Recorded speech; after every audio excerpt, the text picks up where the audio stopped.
आज मैं समझ गया, गुरुदेव ने हमें बार बार जिन ओर ले जा रहे हैं, जहाँ हमें कहते हैं यहीं रुको और यहीं से चलो और यहीं पर ठहरो।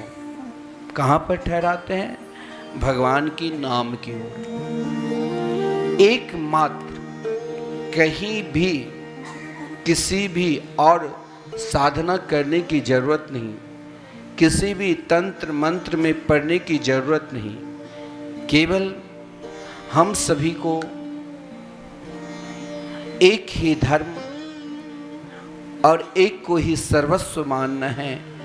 गुरुदेव ने जो कह दिया, गुरुदेव ने हमें क्या कहा?